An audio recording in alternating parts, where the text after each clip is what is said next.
personalidad. Quienes somos psiquiatras conocemos mucho al doctor Renato Alarcón, sobre todo por las publicaciones que él ha realizado.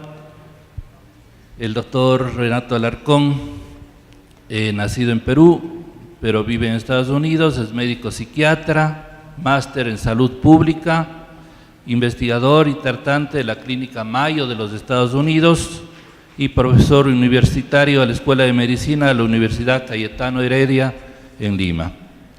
Un honor tenerle en Cuenca, doctor Renato.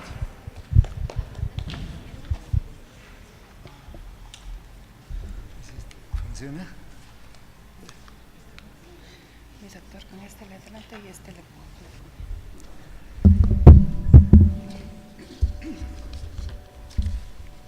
Bien, muy buenas tardes, muchísimas gracias por esa gentil presentación. Solamente quisiera hacer una muy pequeña, o tal vez no tan pequeña, aclaración o pedido. Acaban de poner la bandera peruana, porque solamente estaba la de Estados Unidos. Soy peruano.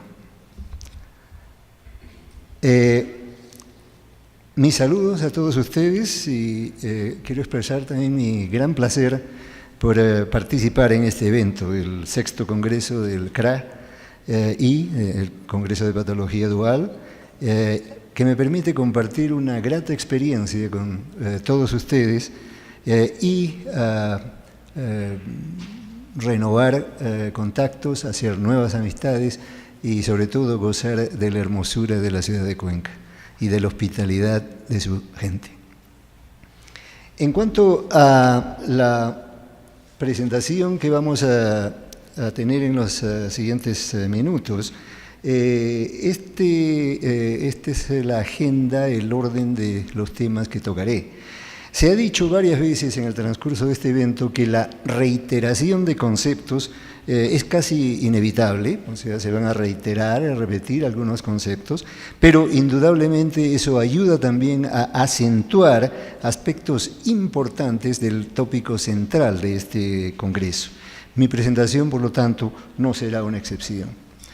Empezaré, por ejemplo, con una muy breve historia del uso de sustancias en el mundo. Luego entraré en aspectos no zoológicos o de clasificación de trastornos por el uso de sustancias, TUS, y los trastornos de personalidad. Enseguida me ocuparé específicamente del TUA, o trastornos por el uso de alcohol, aspectos psicosocioculturales y de personalidad, para concluir con rasgos y tipos de personalidad en cada uno de los trastornos por uso de sustancias y las recientemente incluidas adicciones conductuales, también presentadas en la sesión precedente por la doctora Velázquez. En todos estos aspectos trataré de incluir literatura reciente en relación al tema. Una visión histórica, como les dije, sumamente rápida.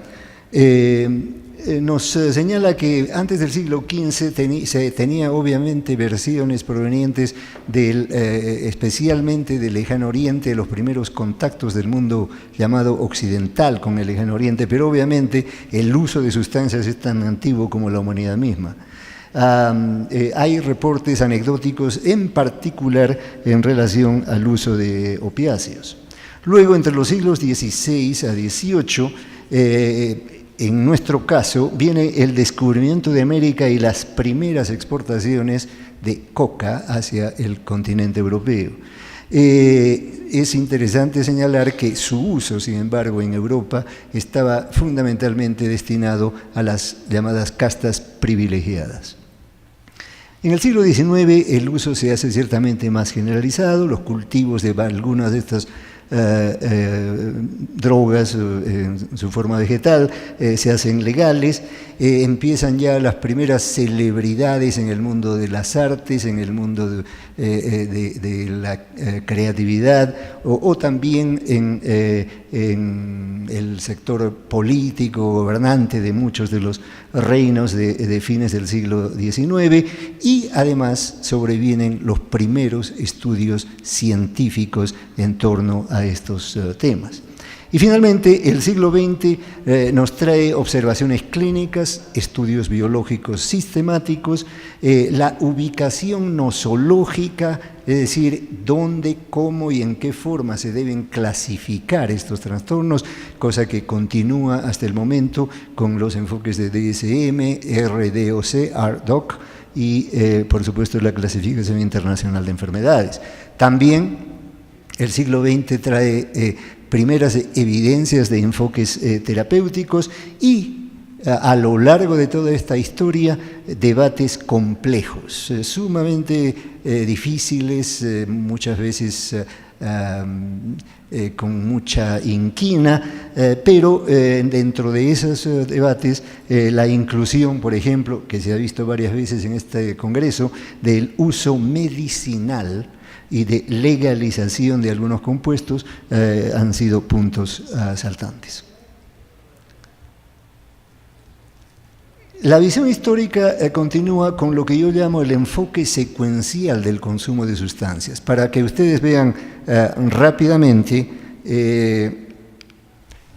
simplemente se pasa de la moda, es una moda, la juventud especialmente empieza a usar algo, a un uso más o menos continuo, que luego se hace ya costumbre, luego es un hábito y concluye siendo etiquetada como una enfermedad.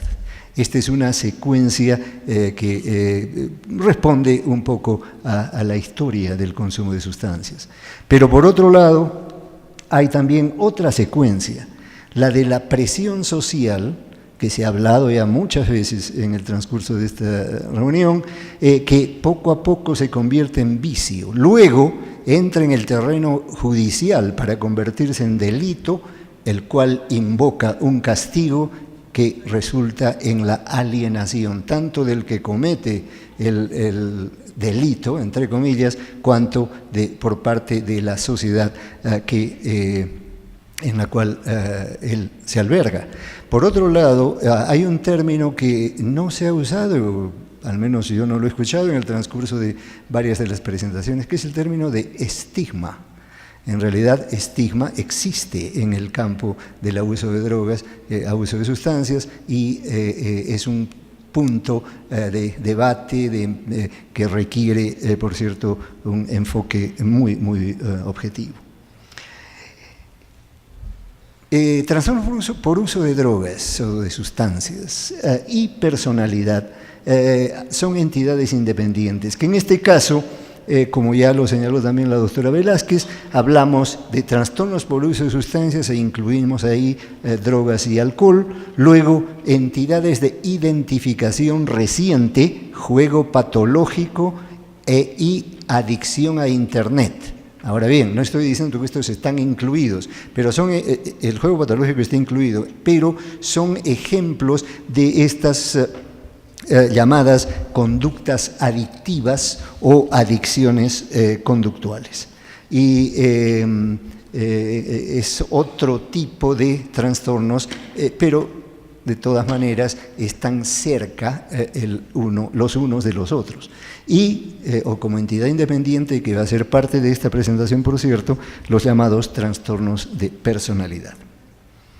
Justamente, un primer paso en esta comprensión, las vinculaciones clínicas que se dan en base a hallazgos epidemiológicos y a las llamadas comorbilidades. Decía que un primer paso en la comprensión de estos grupos de entidades es tratar de ubicarlas nosológicamente. Y en esta tabla vamos a ver la nosología de trastornos adictivos y relacionados con el uso de sustancias desde la perspectiva de las dos grandes nomenclaturas. La autora Velázquez ha ido mucho más allá, dándonos un anticipo de la CIE 11, pero en este momento lo que rige es la CIE 10. De manera que en este sentido veremos, en primer lugar, cómo están estos trastornos adictivos relacionados con el uso de sustancias en DSM-5. Se habla de manera más o menos autónoma de trastornos relacionados con el uso de alcohol y luego una lista, como ustedes ven allí, larga, de los tipos de sustancias que son objeto de uso o abuso. Cafeína, cannabis, alucinógenos, inhalantes, opiáceos, sedantes, hipnóticos o ansiolíticos en un solo grupo, estimulantes, tabaco y otros. Esta es la lista de sustancias que forman parte del DSM-5 en el momento en que se convierten en trastornos. En cambio, en la CIE 10 tienen ustedes los trastornos mentales y del comportamiento debidos al consumo de alcohol, opioides, cannabinoides, así los llaman, sedantes e hipnóticos, cocaína, otros estimulantes, donde incluyen cafeína, alucinógenos, tabaco, disolventes volátiles y de múltiples drogas u otras sustancias psicotrópicas.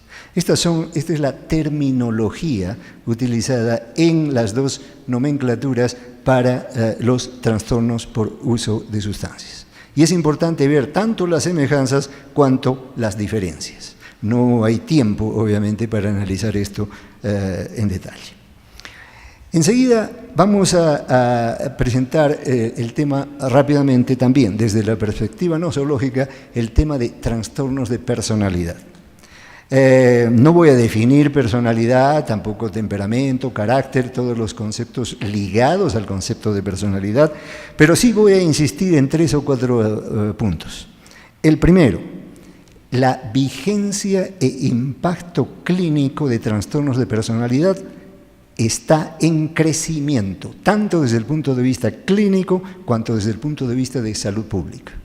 Eso es algo que debemos aceptar y, por supuesto, aceptarlo como un desafío a nuestra profesión y a la salud mental en general. En segundo lugar, la necesidad de estudios, por la misma razón, de estudios más intensos en torno a trastornos de personalidad. Es uno de los grupos diagnósticos tal vez más negligidos, olvidados por parte de los investigadores. Debo decir que eso está cambiando dramáticamente en los últimos años. Y cuando digo estudio intenso, estoy señalando estudios tanto de tipo neurobiológico cuanto de tipo psicosociocultural. Y el otro punto es el que quiero diferenciar entre rasgo y estado, o en inglés trait and state. Ahora, el estado, tiene un nombre más apropiado tal vez, es fenotipo de trastornos de personalidad o descripción clínica, características clínicas. Pero la diferencia está en que hay rasgos. La personalidad está constituida por rasgos, pero solamente cuando un conjunto de rasgos confluye más o menos de una manera característica se habla de un trastorno de personalidad, o sea, de un estado ya llamado trastorno de personalidad, que entra en el terreno psicopatológico definitivamente. Nosotros podemos tener rasgos, pero no necesariamente el trastorno. O sea que eso es muy importante diferenciar cuando hablamos de personalidad. En ese contexto, permítanme señalarles aquí las características de trastornos de personalidad. Lo que ustedes ven aquí, DSM-5 sección 2 y DSM-5 sección 3. ¿Qué significa esto? Como miembro del grupo de trastornos de personalidad del comité del DSM-5, tuve el privilegio de asistir, aprender y observar muchos aspectos de un proceso como es la constitución de un nuevo manual diagnóstico. Y en este sentido, lo que se ve en DSM-5, sección 2, es el núcleo del manual diagnóstico, es decir, las entidades clínicas, los criterios diagnósticos, etc. Y estoy seguro que todos ustedes saben, o muchos de ustedes saben, lo que pasó en el DSM-5 para el tema de trastornos de personalidad.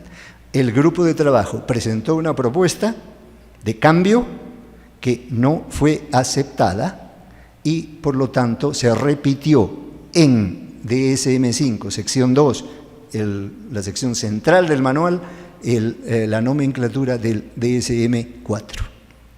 Lo que hizo el comité ante la propuesta hecha por el grupo de trabajo fue: la vamos a poner en sección 3, que es la sección que entraña, incluye entidades clínicas sujetas a necesidad de mayor estudio, antes de ser aceptadas oficial o formalmente.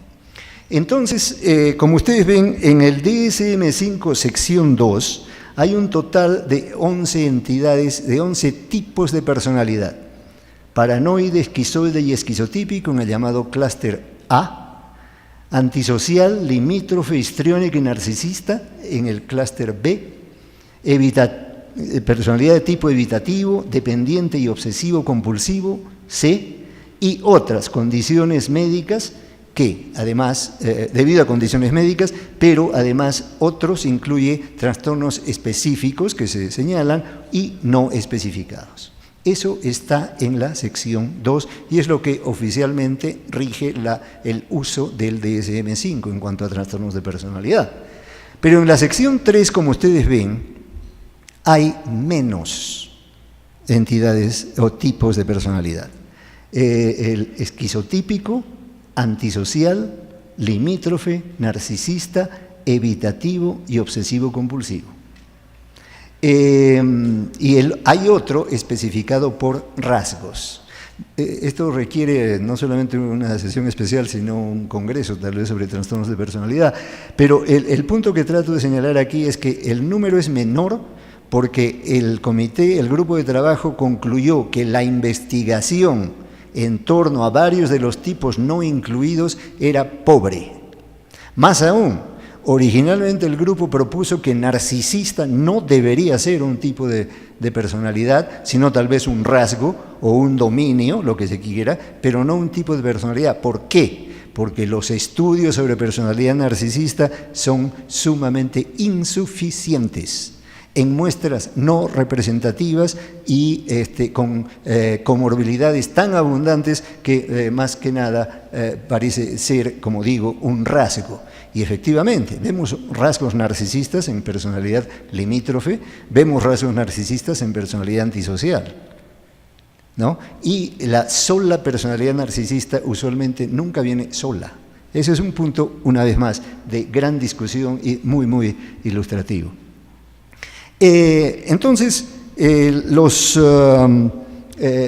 tipos incluidos en la CIE-10, como ustedes ven allí: paranoide, esquizoide, no hay esquizotípico, el antisocial se llama disocial, el limítrofe es personalidad de inestabilidad emocional, histriónico, el evitativo se llama ansioso, hay el dependiente, el obsesivo compulsivo se llama anancástico y hay otros. ¿Cuál es el punto fundamental que debo señalar aquí, aparte de lo ya dicho? Que la propuesta para DSM-5, que terminó en la sección 3, entraña un método, un enfoque híbrido, es decir, categórico-dimensional.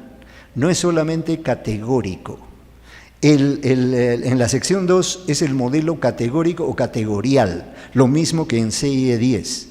La propuesta para sección 3, que terminó en sección 3, es categórico dimensional. Esto, una vez más, no voy a poder explicarlo en detalle, pero el punto concreto es que dimensional implica el concepto de espectro, de severidad, por ejemplo, es un punto importante en el caso dimensional. El categórico es o existe o no existe, y ese es el problema. Muchas veces no existe como categoría, pero he hablado ya de los rasgos, y muchas veces hay rasgos, y es muy arbitrario decir, se necesitan 5 rasgos para que haya el diagnóstico. Si hay 4, ¿de qué estamos hablando? Es importante manejar esos conceptos en trastornos de personalidad de una manera mucho más concreta. Pasemos a hablar entonces de los trastornos por uso de sustancias en sí, empezando por el trastorno por el uso de alcohol. Como se ha dicho, al igual que en todos estos trastornos, muestran factores genéticos y factores psicosocioculturales. En el trastorno por el uso de alcohol, los factores genéticos de riesgo entrañan una variedad de puntos. Enzimas metabolizadoras de alcohol, su presencia, ausencia, volumen grande o pequeño, contribuye como factor genético a la presencia del riesgo de consumo excesivo de alcohol. Un nivel bajo de respuesta al alcohol, también regido por factores genéticos, genera aumento del consumo necesariamente, trastornos psiquiátricos concomitantes, gemelos idénticos y familiares cercanos se dan en la historia de pacientes llamados alcohólicos y, por cierto, rasgos de personalidad. ¿Cuáles son estos rasgos en pacientes que experimentan uso de alcohol? De acuerdo a los estudios que se han hecho, los rasgos más frecuentes, no digo los únicos, los más frecuentes son impulsividad, búsqueda de sensaciones nuevas y desinhibición. Y, hablando de los enfoques psicosocioculturales, ¿qué se ve en personas que sufren por trastorno por el uso de alcohol? Hay relaciones ambiguas entre estrés y el beber excesivo. Por ejemplo, el hecho de que la persona toma porque dice que eso le ayuda a controlar sus tensiones. Y efectivamente eso sucede en un primer momento, pero después las cosas se complican.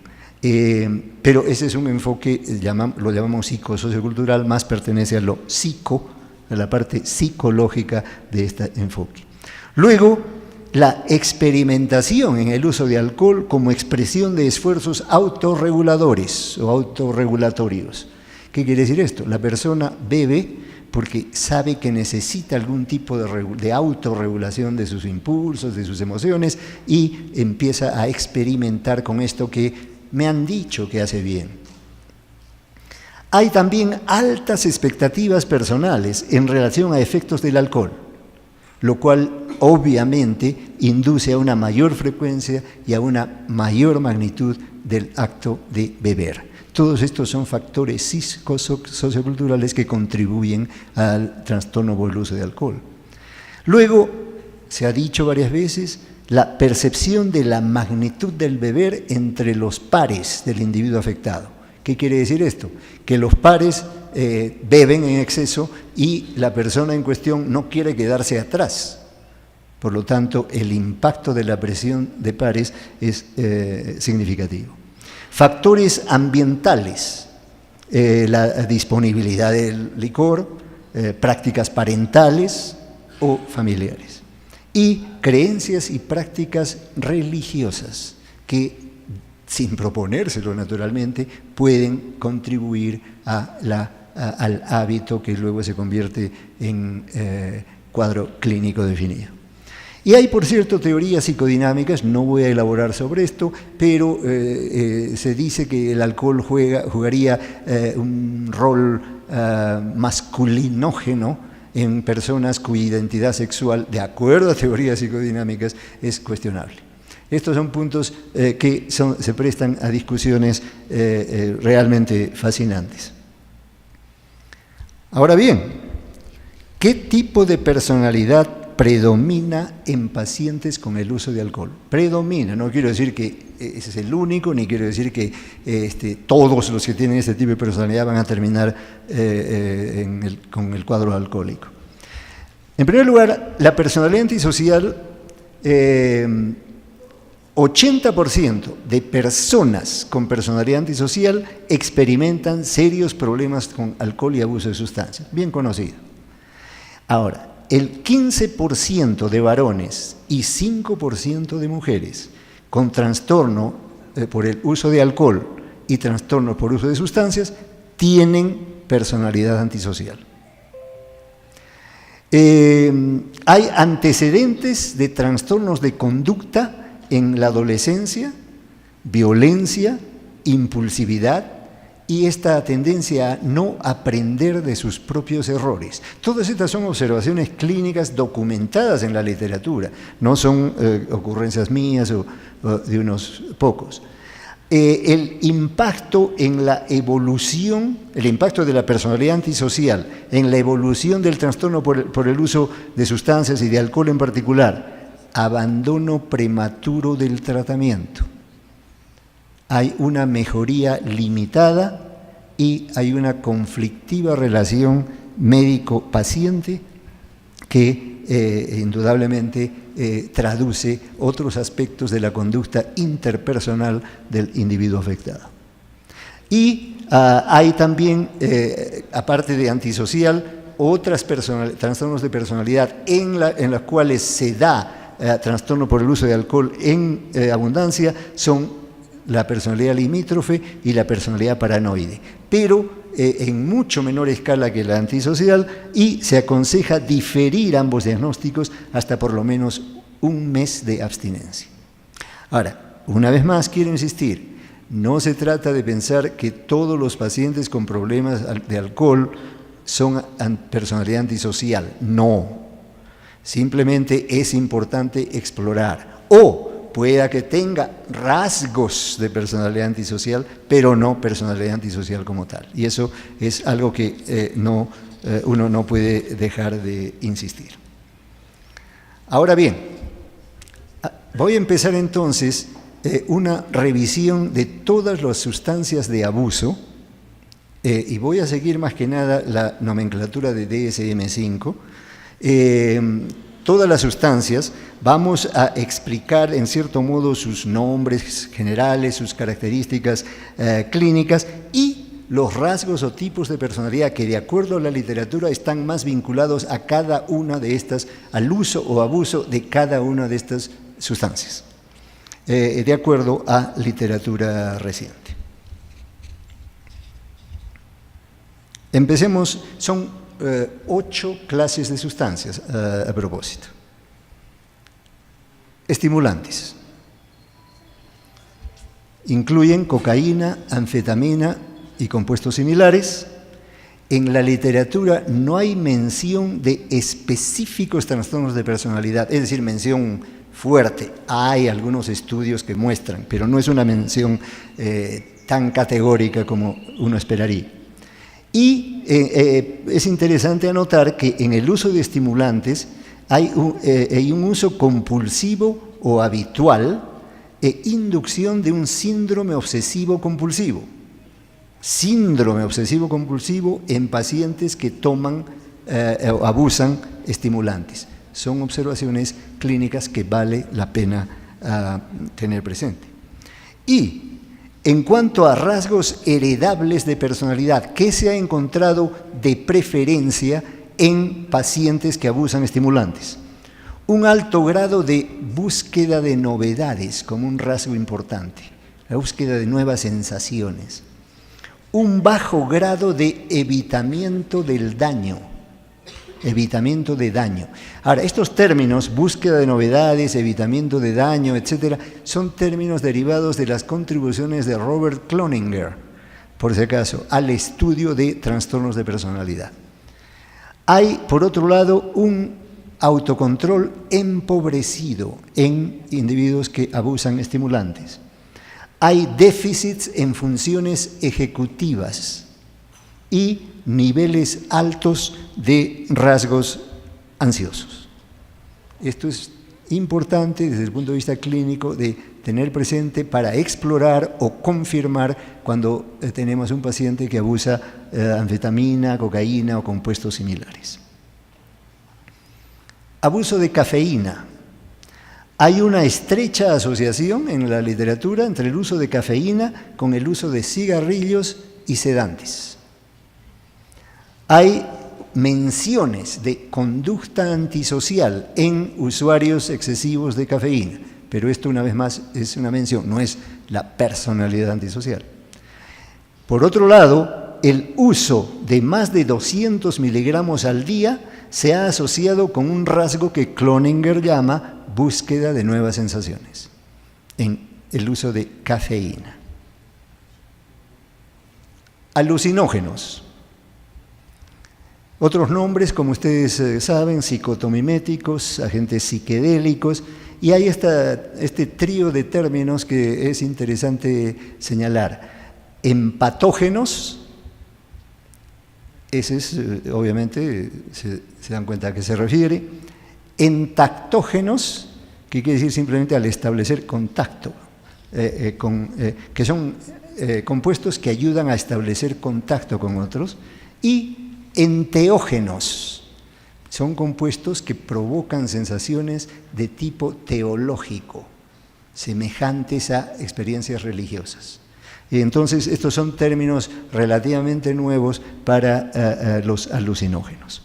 En todo caso, tenemos el PCP, fenciclidina, el LSD, ketamina, y varios otros compuestos,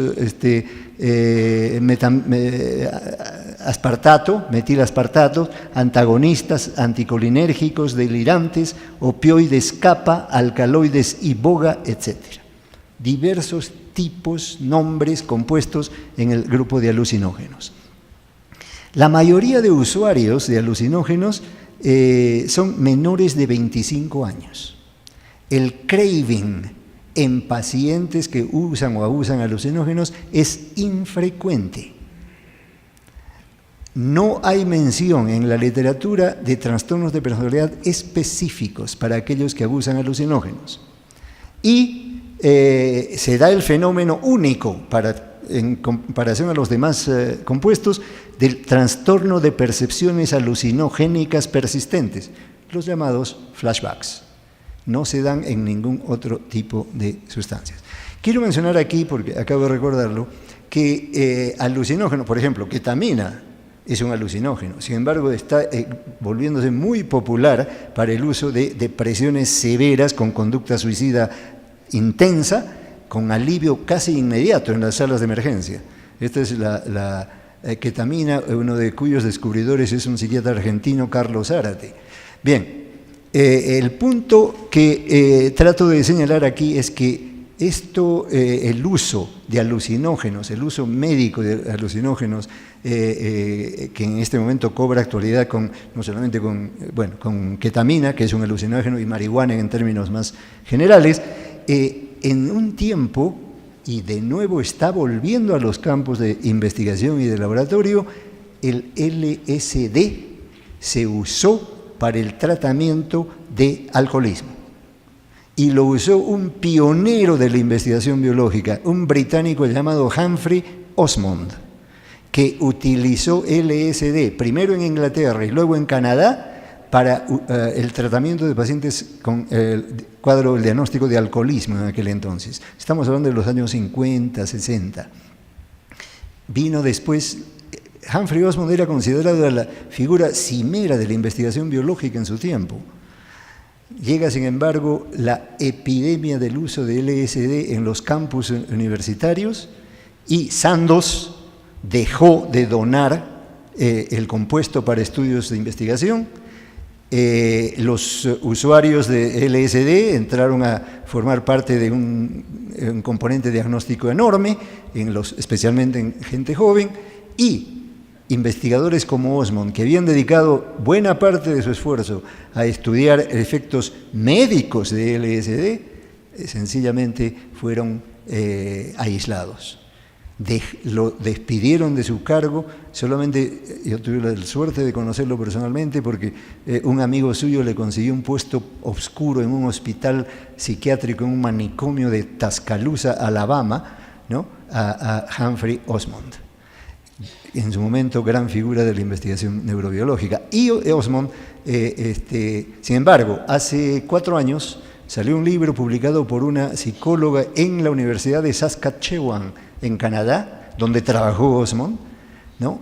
El libro en el cual reivindica la figura de Osmond y incluye entrevistas a pacientes que dicen que lo que le salvó la vida fue el uso de LSD para combatir su alcoholismo. No estoy abogando por el uso de LSD, pero sí sé que hay en este momento laboratorios e investigadores que están volviendo a ver el uso médico de una droga de abuso, no cabe duda. Bien, seguimos entonces. Cannabis, no voy a decir mucho, es la droga ilegal de uso más amplio en el mundo, con un total de 180 millones, casi 4% de la población adulta en el mundo. Es la 4ª droga psicoactiva más usada. En algún momento, 42% de personas de 12 años o más han utilizado cannabis, marihuana. Y, por cierto, se ha dicho, es la puerta de entrada al uso de otras drogas. ¿Cuáles son los rasgos de personalidad que en la literatura se han encontrado más cercanos o con más frecuencia en usuarios de cannabis? Adolescentes descritos como no conformistas y o que presentan conductas, entre comillas, desviadas, con desajustes sociales y un desarrollo vital comprometido. Ese es un primer grupo de personas que se ha encontrado abusan en mayor medida cannabis. Hay historia de delincuencia menor y baja socialización, bajo rendimiento escolar y ocupacional. Se produce o se presenta en este grupo de usuarios síndrome amotivacional y o daño cognitivo, entre comillas, todo descrito por hallazgos de personas que luego señalan que han estado abusando cannabis. De manera que si se ve a un joven con este anhedónico, no motivado, que puede decir está deprimido, es importante explorar la posibilidad de uso de estas sustancias. Y hay dificultades en la formación de familia y de calidad de vida.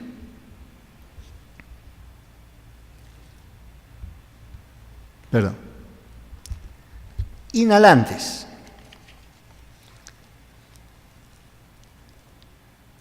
No sé por qué se está... Los inhalantes agrupan hidrocarburos volátiles en disolventes, propelentes, adelgazadores de material, lubricantes, gasolina es uno de los que se menciona, pero hay, por cierto, muchos más. El uso de inhalantes está asociado en las personas que se han estudiado con múltiples problemas familiares, sociales, historia de maltratos y conducta antisocial. 40% en usuarios de 18 años o más. 40% de usuarios de 18 años o más presentan estas características, rasgos. También no podemos negar, me va a dar un poquito más de 5 minutos, por favor. ¿Eh? Muy amable, muchas gracias. Entonces, voy a tratar de acelerar de todas maneras.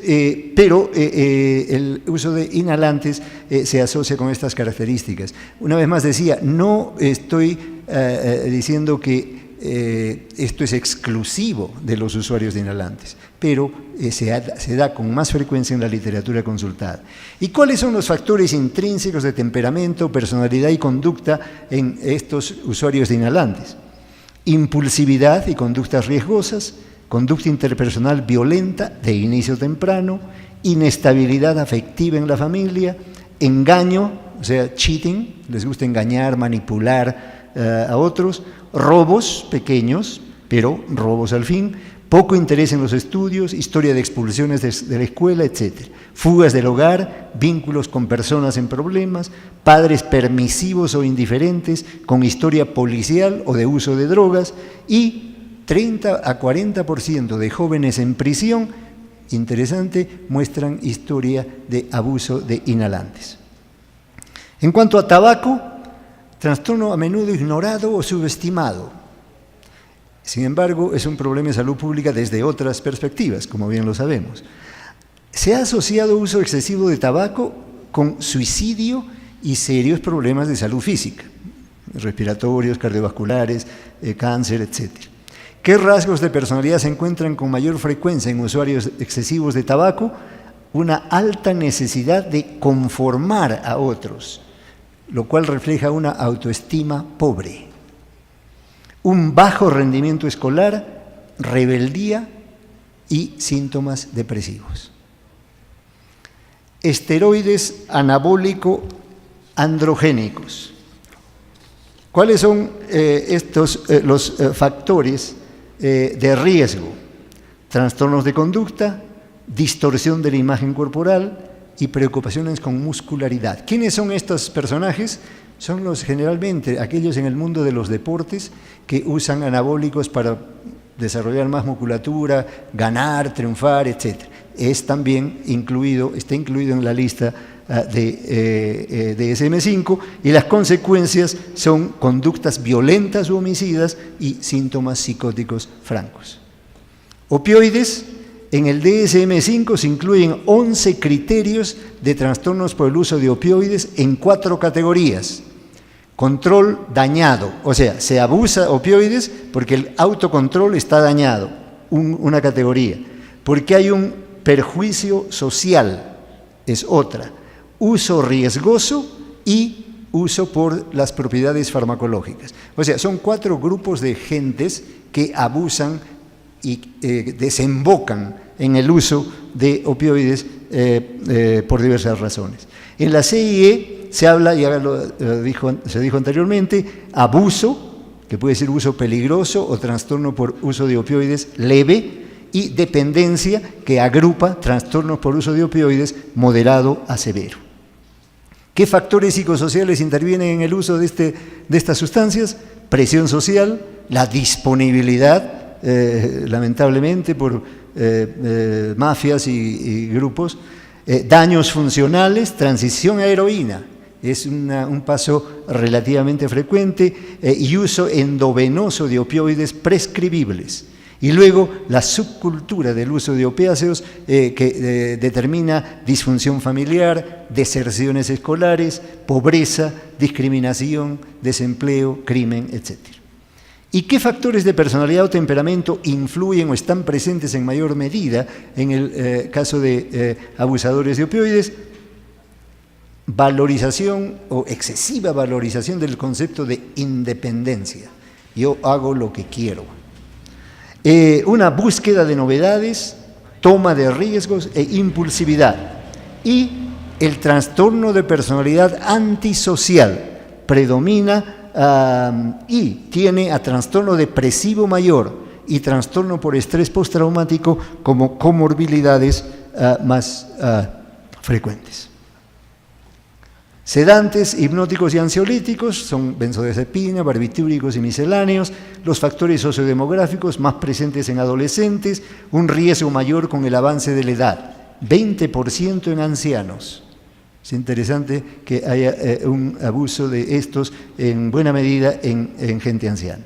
Y características clínicas y de personalidad, historia previa de alcohol y opioides en el paciente y o hijos adultos, no evidencia de historia previa de trastornos ansiosos, interesante. Hay correlación significativa con eventos vitales adversos, niveles altos de neuroticismo e introversión y estilos de afronte, mayor prevalencia de mecanismos emocionales versus aquellos basados en tareas. Es gente emocionalmente inestable, obviamente. Ahora bien, este diagrama es un poquito complicado, pero solamente es para mostrarles aquí la lista de compuestos y aquí el tipo de personalidades. Esquizoide y esquizotípica, interesante, no son citados entre los pacientes que abusan diversos tipos de drogas. La otra característica es, en paranoide no lo he puesto porque se encuentra esto más en uso de alcohol, pero si uno pudiera encontrar algunos que se vinculan con la personalidad paranoide, yo diría estimulantes, alucinógenos y sedantes, pero no está porque no hay estudios concluyentes. Eso sí, lo que ven ustedes, el grosor, el espesor de la flecha, indica una literatura más abundante y más convincente. Y aquí, como ustedes ven, la personalidad antisocial es aquella en la que desembocan varios de los abusadores de diversos tipos de sustancias, en personalidad antisocial. En limítrofe ven ustedes usuarios de cannabis. Ahora, el otro punto, tampoco muy claro aquí tal vez, es que ven ustedes los dos extremos. En algunos casos hay la flecha en los dos extremos. Esto significa interacción.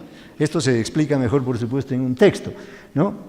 Esto implica interacción entre la personalidad y la... Ya no funciona esto.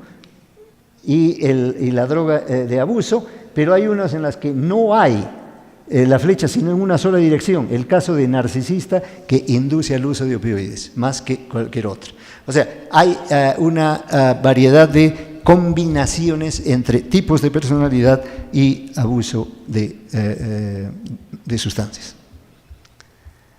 En cuanto a literatura reciente, permítanme, estas son citas de los años 2016 y 2017, no tengo las referencias en este momento, pero las tengo en la lista.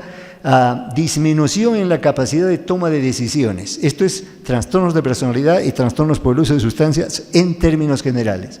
Déficits de regulación emocional como factor transdiagnóstico. Elecciones o acciones impulsivas y déficits cognitivos anteceden al trastorno de uso de sustancias en un número de casos. Búsqueda de sensaciones predice vulnerabilidad. Búsqueda de novedades e impulsividad alta predicen giro de uso controlado a uso compulsivo, especialmente en el caso de cocaína. Y hay una sobredependencia en el mundo exterior, locus externo de control. Es la persona que depende del juicio de otros para sentir que su autoestima es aceptable. Debilidad, esto refleja debilidad egosintónica y relaciones objetales perturbadas. En el caso de personalidad limítrofe, una de las más estudiadas junto con antisocial en el trastorno de uso de sustancias, esta puede ser una complicación o puede ser también un factor inductor, funcionalidad baja y autoinjurias, pero hay mejoría concomitante. Se ha encontrado que si se trata el trastorno de personalidad limítrofe junto con el trastorno de abuso de sustancias, la mejoría es concomitante, lo cual es evidentemente esperanzador. Autorreportes excesivos de impulsividad en personalidad limítrofe, persistencia y búsqueda de novedad, interacción bidireccional entre fallas en mentalización y adicciones, y el doctor Navarro nos habló de mindfulness, y asociación con conducta suicida en pacientes con trastorno por el uso de sustancias. Y en la antisocial, el co-desarrollo de rasgos psicopáticos y trastorno por uso de alcohol en la adultez temprana. Estos son hallazgos de la literatura reciente. Estos son los llamados trastornos adictivos no relacionados con el uso de sustancias, que en DSM-5 se llaman adicciones conductuales. Trastorno de juego patológico incluida, y trastornos de juego por internet no incluida, está en la sección 3 del DSM-5. En el CIE-10 ven ustedes estos términos incluidos como trastornos de hábitos y de control de impulsos. Ludopatía, piromanía, cleptomanía, tricotilomanía y otros son trastornos de hábitos y de control de impulsos, considerados así en CIE-10. Juego patológico, no voy a elaborar en todo esto, pero es interesante señalar que atraviesa todo tipo de compartimientos étnicos, de clase social, ocupaciones, edad, género, condición económica, etc.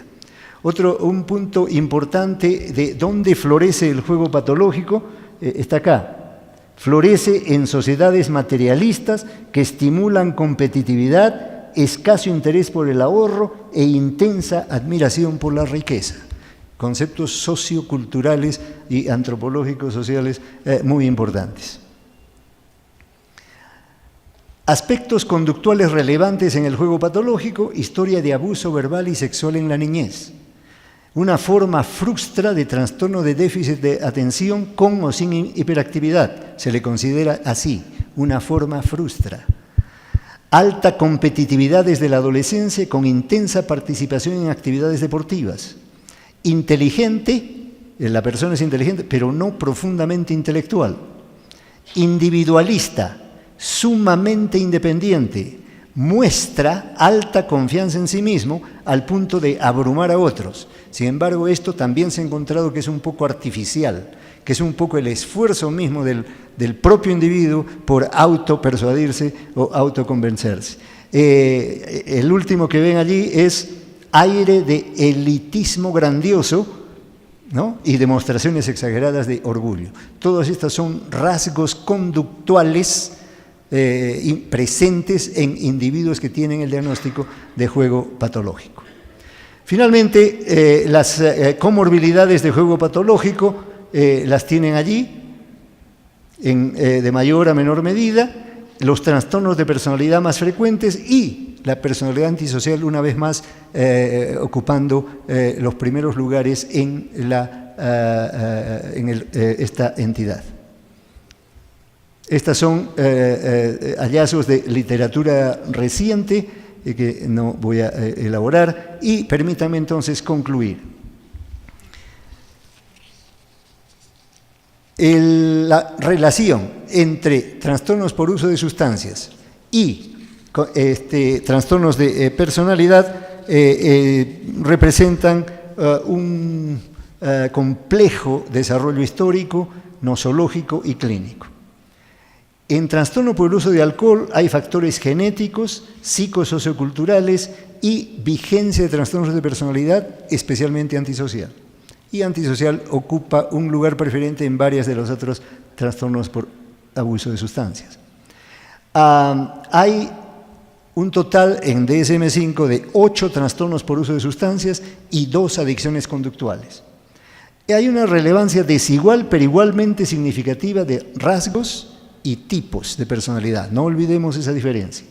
Hay un cierto predominio de personalidad limítrofe y antisocial en un buen número de estudios. Énfasis en desarrollo concomitante, interacciones vigorosas, curso clínico y dilemas de diagnóstico y manejo entre estos dos tipos de condiciones. No he examinado aspectos de tratamiento, no solo por la complejidad del tema, sino porque otros expositores ya han explorado estas modalidades de manejo farmacológico, en el caso de trastornos de personalidad. Hay evidencia de resultados esperanzadores con agentes farmacológicos, pero también con técnicas como trastorno cognitivo-conductual, trastorno dialéctico-conductual, mindfulness y, sobre todo, lo que he mencionado y se ha mencionado en este evento muchas veces, que se resume en esta última línea: la necesidad de un enfoque integral de estos dos tipos de condiciones. Muchas gracias y mis disculpas que les paso.